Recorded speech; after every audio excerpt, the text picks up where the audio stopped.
শুভ সন্ধ্যা বন্ধুরা। আজ হলো 12 আগস্ট সোমবার। আজকের সন্ধ্যার বিশেষ বিশেষ খবরগুলি হলো, আজ হাইলাকান্দিতে দিন দুপুরে বাতিজি জামাইয়ের হাতে খুন হলেন কাকা। বিচারে যাওয়া কাকাকে দাঁড়ালো ছুরি দিয়ে কুপিয়ে খুন করলো বাতিজি জামাই। তীব্র চাঞ্চল্য এলাকা জুড়ে। বিস্তারিত থাকবে প্রতিবেদনে। বরাকের দুর্দশা শেষ হচ্ছে না। আজ আবার 10-এ সোনাপুর কুলিয়াং 6 নম্বর জাতীয় সড়ক বন্ধ। অ্যাকাউন্টের নমিনির নিয়মে বড় পরিবর্তন হতে চলেছে, ঘোষণা কেন্দ্রীয় অর্থমন্ত্রী নির্মলা সীতারমণের। আগামীকাল বদরপুর পাতারকান্দির স্কুলে আসছেন বিশ্বের সর্বকনিষ্ঠ 12 বছর বয়সী অধ্যাপক। ওয়াইবিওয়াইএফে টাকা রাখা জনতার মধ্যে হাহাকার পরিস্থিতি।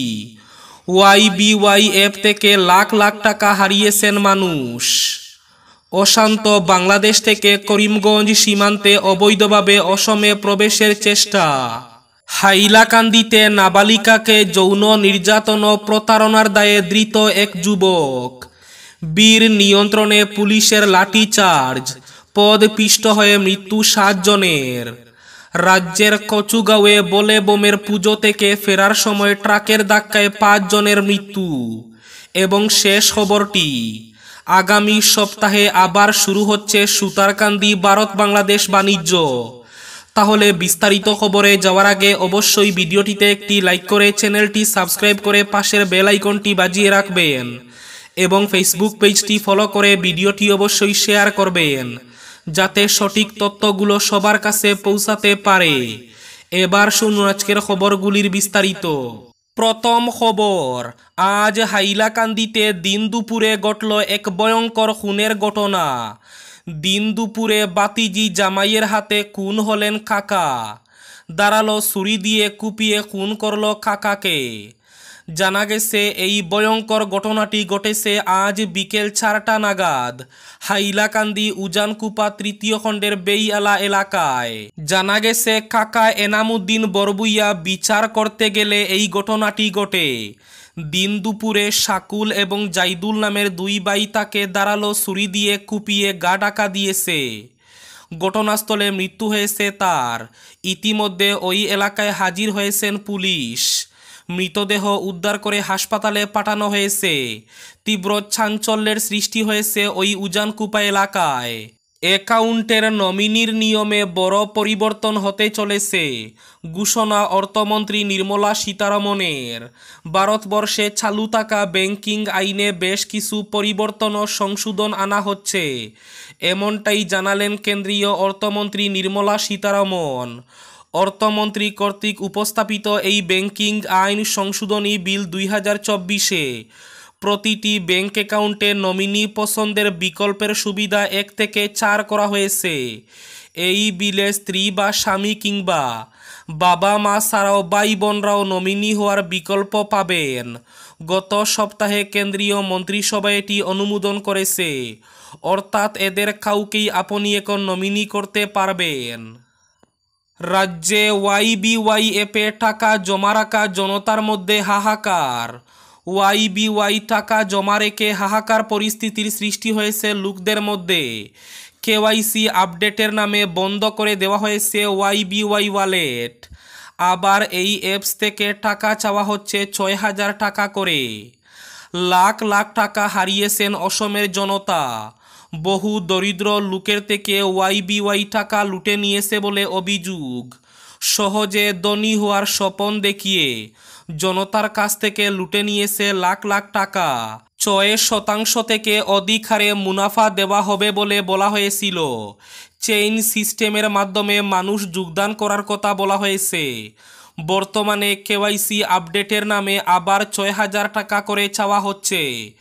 এ নিয়ে রাজ্য সহ অরুণাচল প্রদেশে জনতার মধ্যে হাহাকার পরিস্থিতির সৃষ্টি হয়েছে। হাইলাকান্দিতে নাবালিকাকে যৌন নির্যাতন ও প্রতারণার দায়ে ধৃত এক যুবক। প্রতারণা করে নাবালিকা ছাত্রীকে যৌন নির্যাতন ও ব্ল্যাকমেল করার দায়ে গ্রেফতার এক যুবক। রবিবার বিকেলে হাইলাকান্দি পুলিশ গ্রেফতার করেছে হাজ্জাতুল আলম লস্কর নামের এই যুবককে। ধৃত হাজ্জাতুলের বাড়ি হাইলাকান্দি রতনপুরে। নিজেকে মোল্লা পরিচয় দিয়ে বেশ কয়েকটি কিশোরীর সঙ্গে প্রতারণা করার অভিযোগ রয়েছে তার বিরুদ্ধে। প্রাপ্ত তথ্যমতে জানা গেছে, স্থানীয় রতনপুর এলাকার বাসিন্দা হাজ্জাতুল আলম লস্কর দীর্ঘদিন ধরে নিজেকে মোল্লা পরিচয় দিয়ে আসছিল, আর এই পরিচয় দিয়ে বিভিন্ন স্কুল ও কলেজের ছাত্রীদের প্রবঞ্চনা করে চালিয়ে আসছিল যৌন নির্যাতন। তার কাহিনী এখানেই শেষ নয়। যৌন নির্যাতনের পাশাপাশি এসব পড়ুয়াদের ব্ল্যাকমেলিং করে চালিয়ে আসছিল উৎপীড়ন নির্যাতন। তবে শেষ রক্ষা হয়নি।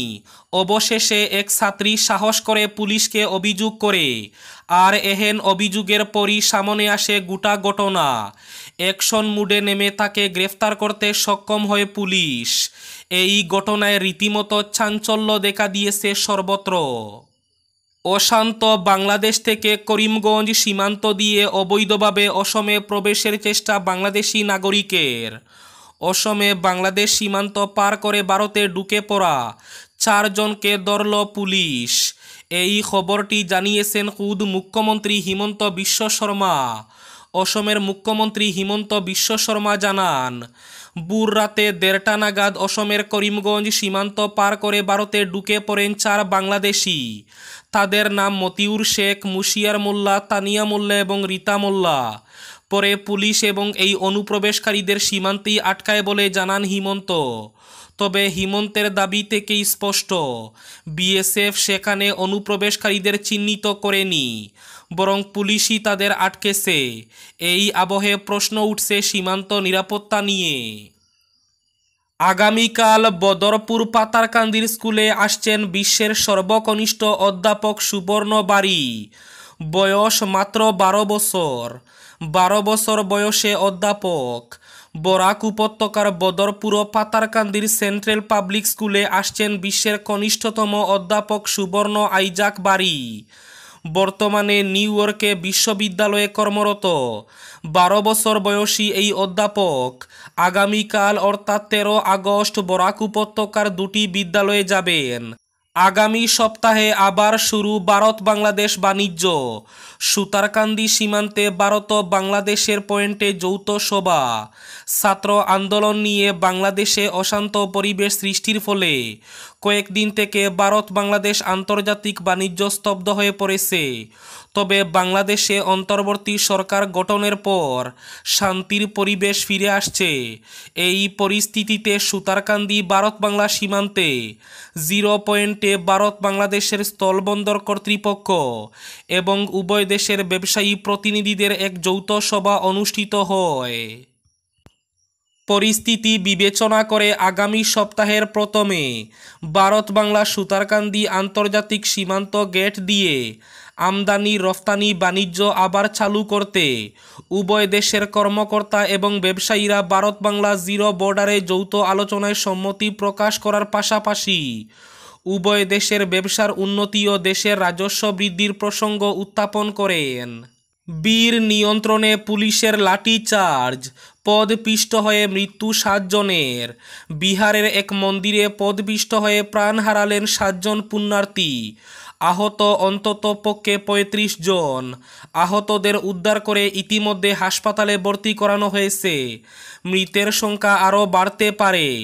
সর্বভারতীয় সংবাদ মাধ্যম সূত্রে খবর, দুর্ঘটনাটি ঘটেছে জেহানাবাদ জেলায়।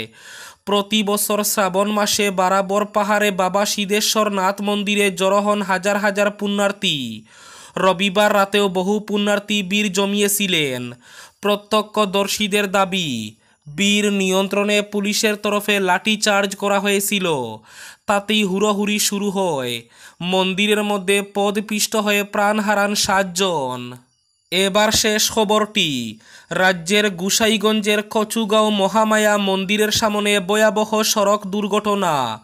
একটি ট্রাক তাদের চাপা দিলে ঘটনাস্থলে 5 জন নিহত হয়। দুর্ঘটনায় আরও একজন গুরুতর আহত হয়েছেন। ঘটনাটি ঘটে বলে বোমের পুজো থেকে ফেরার সময়। নিহতরা হলেন যথাক্রমে সুক্রমণ রায়, জয় রায়, বাপ্পি ঘোষ, বাসুদেব রায় এবং নব ঘোষ। বিনন রায় নামে আরও একজনকে গুরুতর অবস্থায় হাসপাতালে ভর্তি করা হয়। এদিকে ঘটনার পর ট্রাকটি ঘটনাস্থল থেকে পালিয়ে যায়। এই ছিল আজকের সন্ধ্যার বিশেষ বিশেষ খবরগুলি। ভিডিওটি অবশ্যই লাইক করে শেয়ার করে দেবেন।